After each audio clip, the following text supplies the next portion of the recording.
Beauty and the Beast. Once upon a time, in a very far-off country, there lived a merchant who had been so fortunate in all his undertakings that he was enormously rich.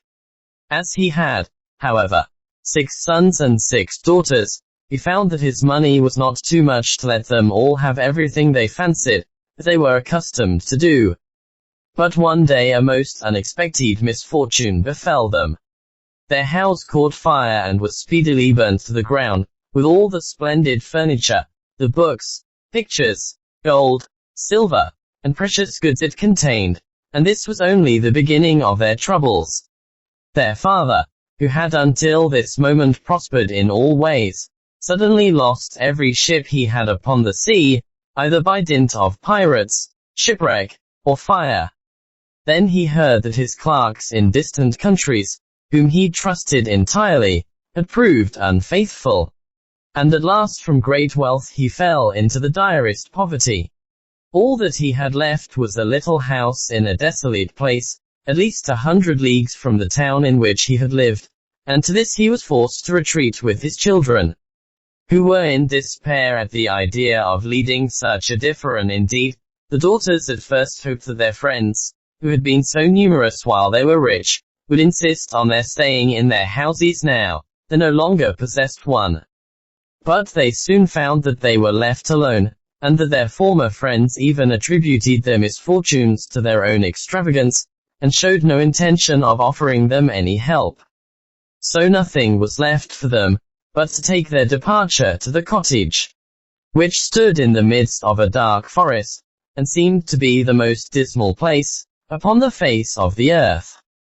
As they were too poor to have any servants, the girls had to work hard, like peasants, and the sons, for their part, cultivated the fields to earn their living.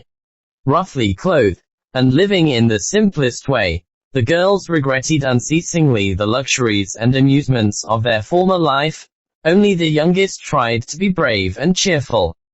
She had been as sad as anyone when misfortune first overtook her father, but soon recovering her natural gaiety, she set to work to make the best of things, to amuse her father and brothers as well as she could, and to try to persuade her sisters to join her in dancing and singing. But they would do nothing of the sort, and because she was not as doleful as themselves, they declared that this miserable life was all she was fit for. But she was really far prettier and cleverer than they were. Indeed, she was so lovely that she was always called Beauty. After 2 years, when they were all beginning to get used to their new life, something happened to disturb their tranquility. Their father received the news that one of his ships, which he had believed to be lost, had come safely into port with a rich cargo. All the sons and daughters at once thought that their poverty was at an end, and wanted to set out directly for the town, but their father, who was more prudent, begged them to wait a little, and, though it was harvest time, and he could ill be spared, determined to go himself first, to make inquiries. Only the youngest daughter had any doubt, but that they would soon again be as rich as they were before, or at least rich enough to live comfortably in some town where they would find amusement and gay companions once more. So they all loaded their father with commissions for jewels and dresses, which it would have taken a fortune to buy. Only Beauty, feeling sure that it was of no use, did not ask for anything. Her father, noticing her silence, said, "And what shall I bring for you, Beauty?" "The only thing I wish for is to see you come home safely," she answered. But this reply vexed her sisters, who fancied she was blaming them for having asked for such costly things. Her father, however, was pleased. But as he thought that at her age she certainly ought to like pretty presents, he told her to choose something. "Well, dear father," she said, "as you insist upon it, I beg that you will bring me a rose. I have not seen one since we came here, and I love them so much." So the merchant set out, and reached the town as quickly as possible, but only to find that his former companions, believing him to be dead, had divided between them the goods which the ship had brought. And after 6 months of trouble and expense, he found himself as poor as when he started, having been able to recover only just enough to pay the cost of his journey. To make matters worse, he was obliged to leave the town in the most terrible weather, so that by the time he was within a few leagues of his home he was almost exhausted with cold and fatigue. Far from it will take some a horse to get through forest. He was so anxious to be at his journey's end, that he resolved to go on, but night overtook him, and the deep snow and bitter frost made it impossible for his horse to carry him any further. Not a house was to be seen. The only shelter he could get was the hollow trunk of a great tree, and there he crouched all the night, which seemed to him the longest he had ever known. In spite of his weariness, the howling of the wolves kept him awake. And even when at last the day broke, he was not much better off, for the falling snow had covered up every path, and he did not know which way to turn. At length he made out some sort of track, and though at the beginning it was so rough and slippery that he fell down more than once, it presently became easier, and led him into an avenue of trees, which ended in a splendid castle.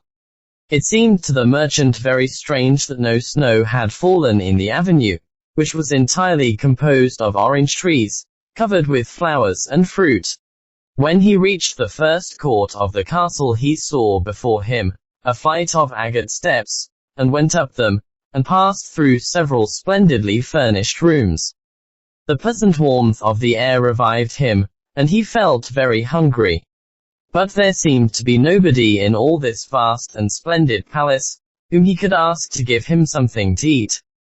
Deep silence reigned everywhere, and at last, tired of roaming through empty rooms and galleries, he stopped in a room smaller than the rest, where a clear fire was burning, and a couch was drawn up cosily close to it. Thinking that this must be prepared for someone who was expected, he sat down to wait till he should come, and very soon fell into a sweet sleep. When his extreme hunger wakened him after several hours, he was still alone, but a little table, upon which was a good dinner, had been drawn up close to him, and, as he had eaten nothing for 24 hours, he lost no time in beginning his meal, hoping that he must have an opportunity of thanking his considerate entertainer, whoever it might be. But no one appeared, and even after another long sleep, from which he awoke completely refreshed, there was no sign of anybody, though a fresh meal of dainty cakes and fruit was prepared upon the little table at his elbow. Being naturally timid, the silence began to terrify him, and he resolved to search once more through all the rooms, but it was of no use. Not even a servant was to be seen, there was no sign of life in the palace. He began to wonder what he should do, and to amuse himself by pretending that all the treasures he saw were his own, and considering how he would divide them among his children. Then he went down into the garden, and though it was winter everywhere else, here the sun shone, and the birds sang, and the flowers bloomed, and the air was soft and sweet. The merchant, in ecstasies with all he saw and heard, said to himself, "All this must be meant for me. I will go this minute and bring my children to share all these delights." In spite of being so cold and weary when he reached the castle, he had taken his horse to the stable and fed it. Now he thought he would saddle it for his homeward journey, and he turned down the path which led to the stable. This path had a hedge of roses on each side of it, and the merchant thought he had never seen or smelled such exquisite flowers. They reminded him of his promised beauty, and he stopped and had just gathered one to take to her when he was startled by a strange noise behind him. Turning round, he saw a frightful beast, which seemed to be very angry and said, in a terrible voice, "Who told you that you might gather my roses? Was it not enough that I allowed you to be in my palace, and was kind to you? This is the way you show your gratitude, by stealing my flowers. But your insolence shall not go unpunished." The merchant, terrified by these furious words, dropped the fatal rose, and, throwing himself on his knees, cried, "Pardon me, noble sir. I am truly grateful to you for your hospitality, which was so magnificent that I could not imagine that you would be offended by my taking such a little thing as a rose." But the beast's anger was not lessened by this speech. "You are very ready with excuses and flattery," he cried. "But that will not save you from the death you deserve." "Alas," thought the merchant, "if my daughter Beauty could only know what danger her rose has brought me into." And in despair he began to tell the beast all his misfortunes, and the reason of his journey, not forgetting to mention Beauty's request. "A king's ransom would hardly have procured all that my other daughters asked," he said. "But I thought that I might at least take Beauty her rose. I beg you to forgive me, for you see I meant no harm." The beast considered for a moment, and then he said, in a less furious tone, "I will forgive you on one condition, that is, that you will give me one of your daughters." "Ah," cried the merchant, "if I were cruel enough to buy my own life, at the expense of one of my children's, what excuse could I invent to bring her here?" "No excuse would be necessary," answered the beast. "If she comes at all, she must come willingly. On no other condition will I have her. See if any one of them is courageous enough, and loves you well enough to come and save your life. You seem to be an honest man, so I will trust you to go home. I give you a month to see if either of your daughters will come back with you and stay here, to let you go free. If neither of them is willing, you must come alone, after bidding them good-bye forever, for then you will belong to me. And do not imagine that you can hide from me. For if you fail to keep your word, I will come and fetch you," added the beast grimly. The merchant accepted this proposal, though he did not really think any of his daughters would be persuaded to come. He promised to return at the time appointed, and then, anxious to escape from the presence of the beast, he asked permission to set off at once. But the beast answered that he could not go until the next day. "Then you will find a horse ready for you," he said. "Now go, and eat your supper, and await my orders." The poor merchant, more dead than alive, went back to his room, where the most delicious supper was already served on the little table, which was drawn up before a blazing fire. But he was too terrified to eat, and only tasted a few of the dishes, for fear the beast should be angry if he did not obey his orders. When he had finished, he heard a great noise in the next room, which he knew meant that the beast was coming, as he could do nothing to escape his visit. The only thing that remained was to seem as little afraid as possible, so when the beast appeared and asked roughly if he had supped well, the merchant answered humbly that he had, thanks to his host's kindness. Then the beast warned him to remember their agreement, and to prepare his daughter exactly for what she had to expect. "Do not get up to-morrow," he added, "until you see the sun, and hear a golden bell ring. Then you will find your breakfast waiting for you here, and the horse you are to ride will be ready in the courtyard. He will also bring you back again when you come with your daughter a month hence. Farewell. Take a rose to Beauty, and remember your promise." The merchant was only too glad, when the beast went away, and though he could not sleep for sadness, he lay down until the sun rose.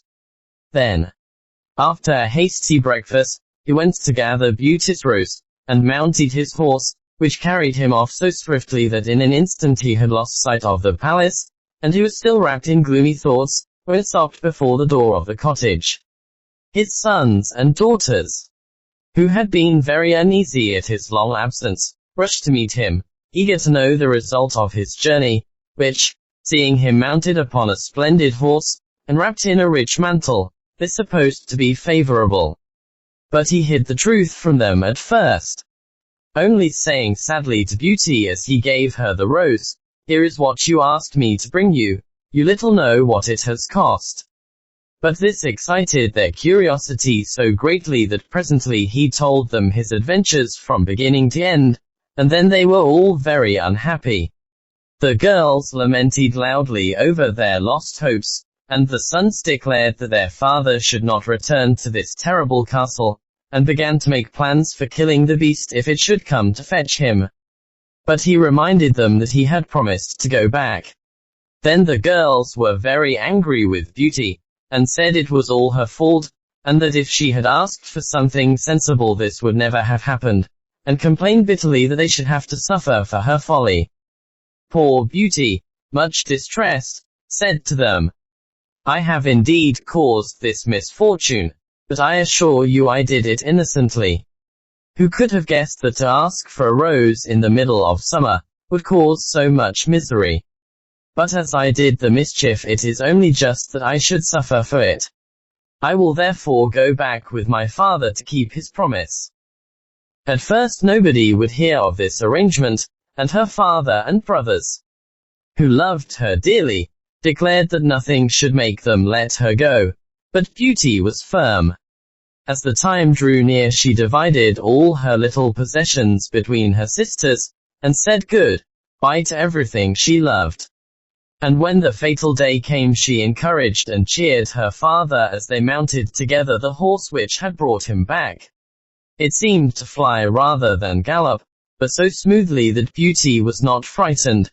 Indeed, she would have enjoyed the journey if she had not feared what might happen to her at the end of it.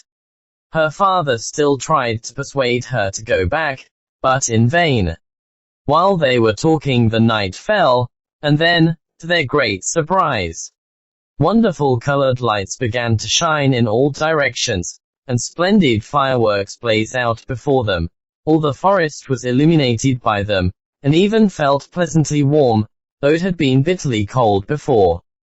This lasted until they reached the avenue of orange trees, where were statues holding flaming torches, and when they got nearer to the palace they saw that it was illuminated from the roof to the ground, and music sounded softly from the courtyard. "The beast must be very hungry," said Beauty, trying to laugh, "if he makes all this rejoicing over the arrival of his prey." But, in spite of her anxiety, she could not help admiring all the wonderful things she saw. The horse stopped at the foot of the flight of steps leading to the terrace, and when they had dismounted, her father led her to the little room he had been in before, where they found a splendid fire burning, and the table daintily spread with a delicious supper. The merchant knew that this was meant for them, and Beauty, who was rather less frightened now that she had passed through so many rooms, and seen nothing of the beast, was quite willing to begin, for her long ride had made her very hungry. But they had hardly finished their meal when the noise of the beast's footsteps was heard approaching, and Beauty clung to her father in terror, which became all the greater when she saw how frightened he was. But when the beast really appeared, though she trembled at the sight of him, she made a great effort to hide her horror, and saluted him respectfully. This evidently pleased the beast. After looking at her, he said, in a tone that might have struck terror into the boldest heart, though he did not seem to be angry, "Good evening, old man." "Good evening, Beauty." The merchant was too terrified to reply, but Beauty answered sweetly, "Good evening, beast." "Have you come willingly?" asked the beast. "Will you be content to stay here when your father goes away?" Beauty answered bravely that she was quite prepared to stay. "I am pleased with you," said the beast. "As you have come of your own accord, you may stay. As for you, old man," he added, turning to the merchant, "at sunrise tomorrow you will take your departure. When the bell rings, get up quickly, and eat your breakfast, and you will find the same horse waiting to take you home. But remember that you must never expect to see my palace again." Then turning to Beauty, he said, "Take your father into the next room, and help him to choose everything you think your brothers and sisters would like to have. You will find 2 traveling trunks there, fill them as full as you can. It is only just that you should send them something very precious as a remembrance of yourself. Then he went away. After saying, "Goodbye, Beauty, goodbye, old man," and though Beauty was beginning to think with great dismay of her father's departure, she was afraid to disobey the beast's orders, and they went into the next room, which had shelves and cupboards all round it. They were greatly surprised at the riches it contained. There were splendid dresses fit for a queen, with all the ornaments that were to be worn with them, and when Beauty opened the cupboards she was quite dazzled by the gorgeous jewels that lay in heaps upon every shelf. After choosing a vast quantity, which she divided between her sisters, for she had made a heap of the wonderful dresses for each of them, she opened the last chest, which was full of gold. "I think, father," she said, "that, as the gold will be more useful to you, we had better take out the other things again, and fill the trunks with it."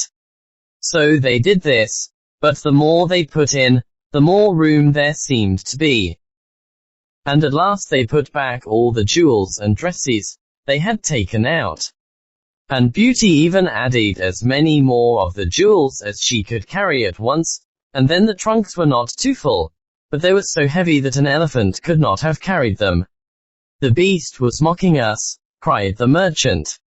"He must have pretended to give us all these things, knowing that I could not carry them away." "Let us wait and see," answered Beauty. "I cannot believe that he meant to deceive us. All we can do is to fasten them up, and leave them ready." So they did this and returned to the little room, where, to their astonishment, they found breakfast ready. The merchant ate his with a good appetite, as the beast's generosity made him believe that he might perhaps venture to come back soon, and see Beauty. But she felt sure that her father was leaving her forever, so she was very sad, when the bell rang sharply for the second time, and warned them that the time was come for them to part. They went down into the courtyard, where 2 horses were waiting, one loaded with the 2 trunks, the other for him to ride. They were pawing the ground in their impatience to start, and the merchant was forced to bid Beauty a hasty farewell, and as soon as he was mounted he went off at such a pace that she lost sight of him in an instant. Then Beauty began to cry, and wandered sadly back to her own room. But she soon found that she was very sleepy, and as she had nothing better to do she lay down and instantly fell asleep. And then she dreamed that she was walking by a brook bordered with trees, and lamenting her sad fate. When a young prince, handsomer than anyone she had ever seen, and with a voice that went straight to her heart, came and said to her, "Ah, Beauty, you are not so unfortunate as you suppose. Here you will be rewarded for all you have suffered elsewhere. Your every wish shall be gratified. Only try to find me out, no matter how I may be disguised, as I love you dearly, and in making me happy, you will find your own happiness. Be as true-hearted as you are beautiful, and we shall have nothing left to wish for. What can I do?" "Prince, to make you happy," said Beauty.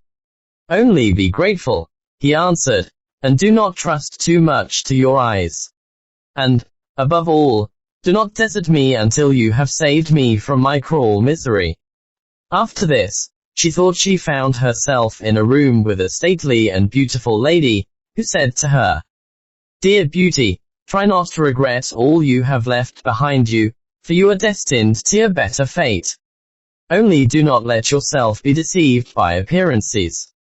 Beauty found her dreams so interesting that she was in no hurry to awake, but presently the clock roused her by calling her name softly, 12 times, and then she got up and found her dressing table set out with everything she could possibly want. And when her toilet was finished she found dinner was waiting in the room next to hers. But dinner does not take very long, when you are all by yourself, and very soon she sat down cozily in the corner of a sofa, and began to think about the charming prince she had seen in her dream. He said I could make him happy, said Beauty to herself. It seems, then, that this horrible beast keeps him a prisoner. How can I set him free? I wonder why they both told me not to trust to appearances. I don't understand it. But, after all, it was only a dream. So why should I trouble myself about it? I had better go and find something to do to amuse myself. So she got up and began to explore some of the many rooms of the palace. The first she entered was lined with mirrors, and Beauty saw herself reflected on every side, and thought she had never seen such a charming room. Then a bracelet which was hanging from a chandelier caught her eye, and on taking it down she was greatly surprised to find that it held a portrait of her unknown admirer, just as she had seen him in her dream. With great delight she slipped the bracelet on her arm, and went on into a gallery of pictures, where she soon found a portrait of the same handsome prince, as large as life, and so well painted that as she studied it he seemed to smile kindly at her. Tearing herself away from the portrait at last, she passed through into a room which contained every musical instrument under the sun, and here she amused herself for a long while in trying some of them, and singing until she was tired. The next room was a library, and she saw everything she had ever wanted to read, as well as everything she had read, and it seemed to her that a whole lifetime would not be enough even to read the names of the books, there were so many. By this time it was growing dusk, and wax candles in diamond and ruby candlesticks were beginning to light themselves in every room. Beauty found her supper served just at the time she preferred to have it, but she did not see anyone or hear sound, and, though her father had warned her that she would be alone, she began to find it rather dull. But presently she heard the beast coming, and wondered tremblingly if he meant to eat her up now. However, as he did not seem at all ferocious, and only said gruffly, "Good evening, Beauty," she answered cheerfully and managed to conceal her terror. Then the beast asked her how she had been amusing herself, and she told him all the rooms she had seen. Then he asked if she thought she could be happy in his palace, and Beauty answered that everything was so beautiful that she would be very hard to please if she could not be happy. And after about an hour's talk Beauty began to think that the beast was not nearly so terrible as she had supposed at first.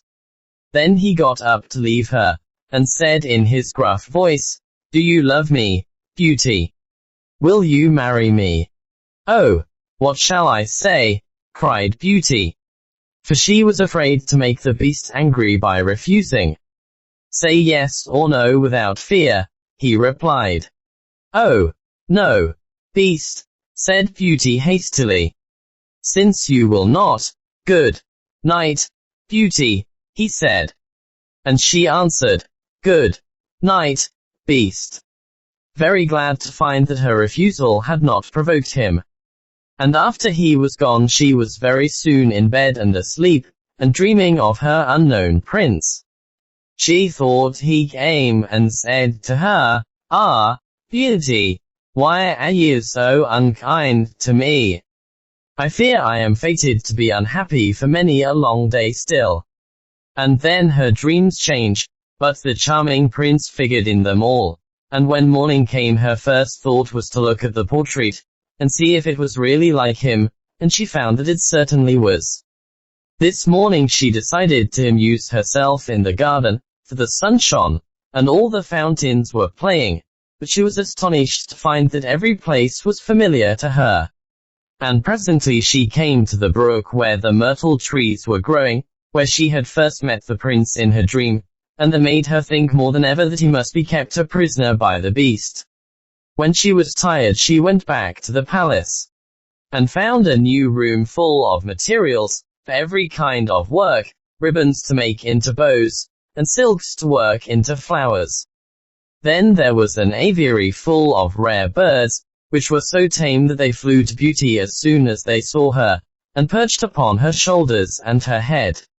"Pretty little creatures," she said, "how I wish that your cage was nearer to my room, that I might often hear you sing." So saying, she opened a door, and found to her delight that it led into her own room, though she had thought it was quite the other side of the palace. There were more birds in a room farther on, parrots and cockatoos, that could talk, and they greeted Beauty by name. Indeed, she found them so entertaining that she took one or two back to her room, and they talked to her while she was at supper. After which the Beast paid her his usual visit, and asked the same questions as before, and then with a gruff, "Good night," he took his departure, and Beauty went to bed, to dream of her mysterious prince. The days passed swiftly in different amusements. And after a while Beauty found out another strange thing in the palace, which often pleased her when she was tired of being alone. There was one room, which she had not noticed particularly. It was empty, except that under each of the windows stood a very comfortable chair. And the first time she had looked out of the window it had seemed to her that a black curtain prevented her from seeing anything outside. But the second time she went into the room, happening to be tired, she sat down in one of the chairs, when instantly the curtain was rolled aside. And a most amusing pantomime was acted before her. There were dances, and colored lights, and music, and pretty dresses, and it was all so gay that Beauty was in ecstasies. After that she tried the other 7 windows in turn, and there was some new and surprising entertainment to be seen from each of them, so that Beauty never could feel lonely any more. Every evening after supper the Beast came to see her, and always before saying good night asked her in his terrible voice, "Beauty, will you marry me?" And it seemed to Beauty, now she understood him better, that when she said, "No, Beast," he went away quite sad. But her happy dreams of the handsome young prince soon made her forget the poor Beast, and the only thing that at all disturbed her was to be constantly told to distrust appearances, to let her heart guide her, and not her eyes, and many other equally perplexing things, which, consider as she would, she could not understand. So everything went on for a long time, until at last, happy as she was, Beauty began to long for the sight of her father, and her brothers and sisters, and one night, seeing her look very sad, the Beast asked her what was the matter. Beauty had quite ceased to be afraid of him. Now she knew that he was really gentle in spite of his ferocious looks and his dreadful voice. So she answered that she was longing to see her home once more. Upon hearing this the Beast seemed sadly distressed, and cried miserably, "Ah, Beauty, have you the heart to desert an unhappy beast like this? What more do you want to make you happy? Is it because you hate me that you want to escape?" "No, dear Beast," answered Beauty softly, "I do not hate you, and I should be very sorry never to see you any more, but I long to see my father again. Only let me go for 2 months, and I promise to come back to you, and stay for the rest of my life." The Beast, who had been sighing dolefully while she spoke, now replied, "I cannot refuse you anything you ask, even though it should cost me my life. Take the 4 boxes you will find in the room next to your own, and fill them with everything you wish to take with you. But remember your promise and come back when the 2 months are over, or you may have cause to repent it, for if you do not come in good time, you will find your faithful Beast dead. You will not need any chariot to bring you back.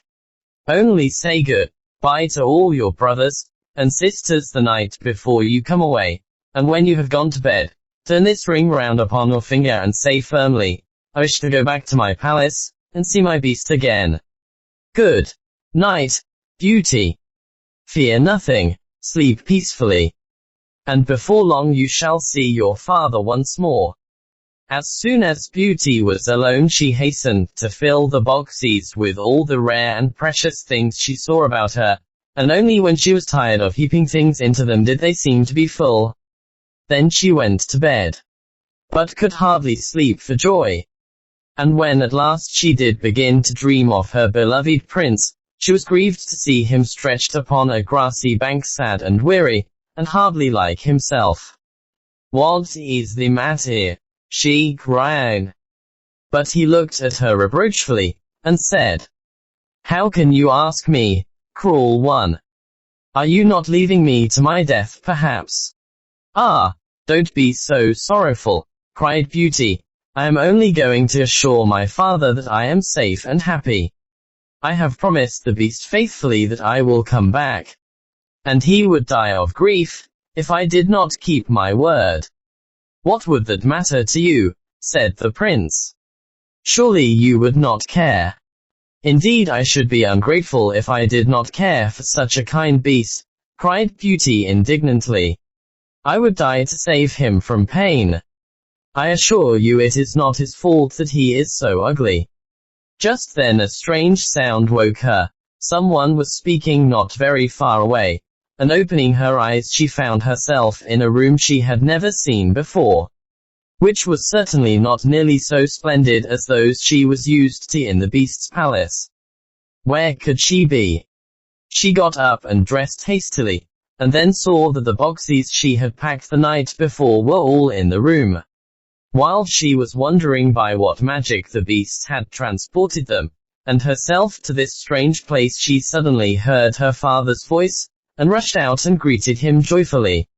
Her brothers and sisters were all astonished at her appearance, as they had never expected to see her again, and there was no end to the questions they asked her. She had also much to hear about what had happened to them while she was away, and of her father's journey home. But when they heard that she had only come to be with them for a short time, and then must go back to the beast's palace forever, they lamented loudly. Then Beauty asked her father what he thought could be the meaning of her strange dreams, and why the prince constantly begged her not to trust to appearances.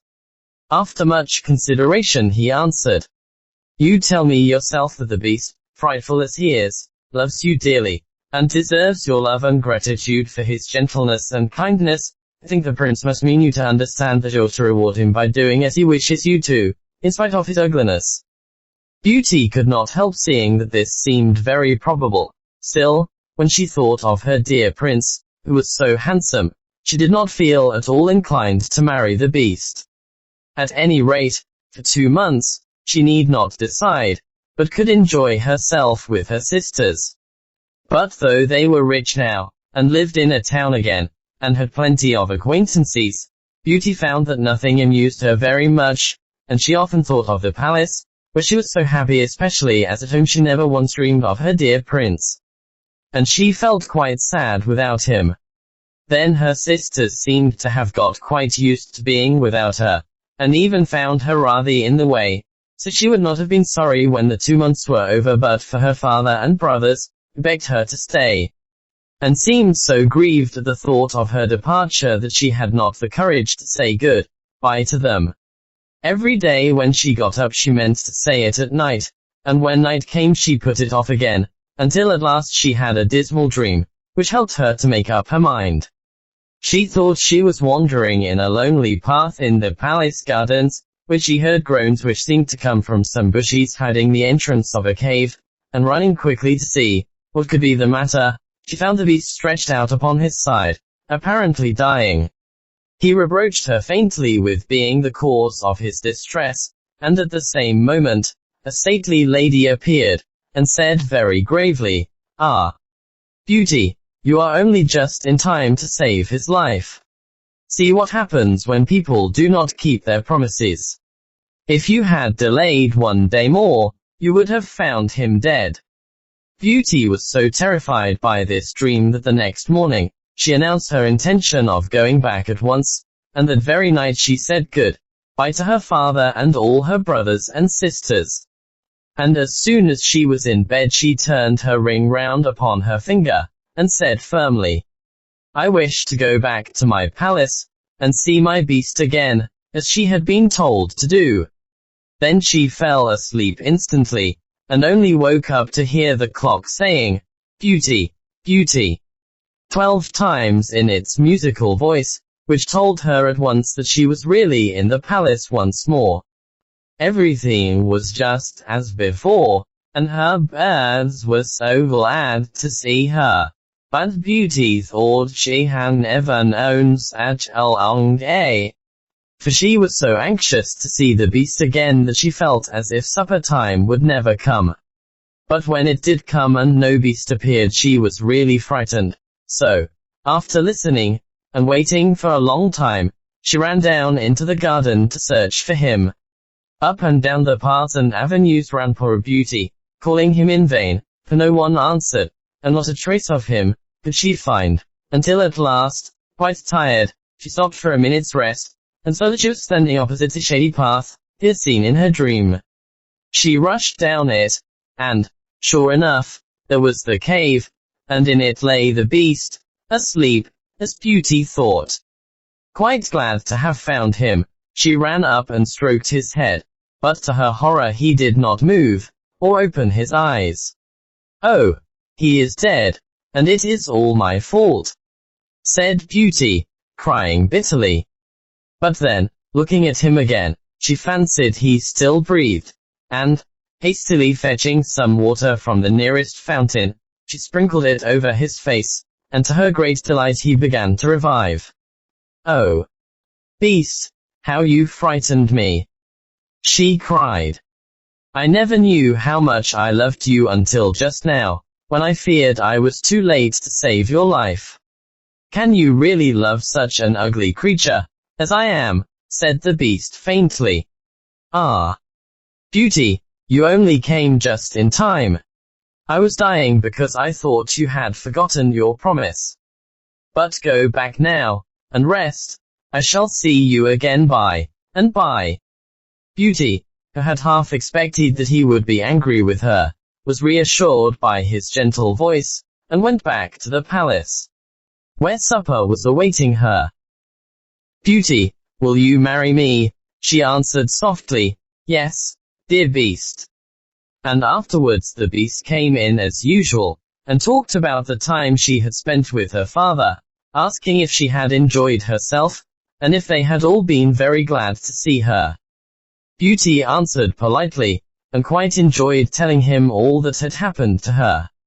And when at last the time came for him to go, and he asked, as he had so often asked before, that she spoke a blaze of light, sprang up before the windows of the palace, fireworks crackled and guns banged, and across the avenue of orange trees, in letters all made of fires, was written, "Long live the prince and his bride."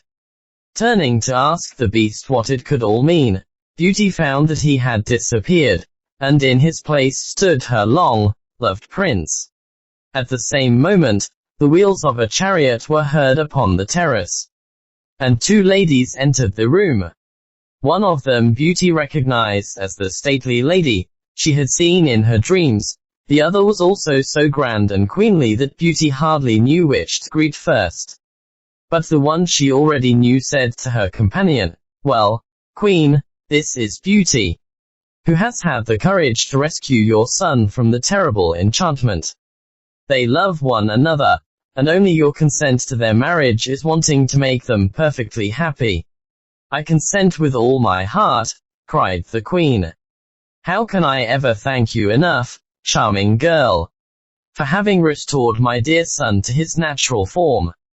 And then she tenderly embraced Beauty and the prince, who had meanwhile been greeting the fairy and receiving her congratulations. "Now," said the fairy to Beauty, "I suppose you would like me to send for all your brothers and sisters to dance at your wedding."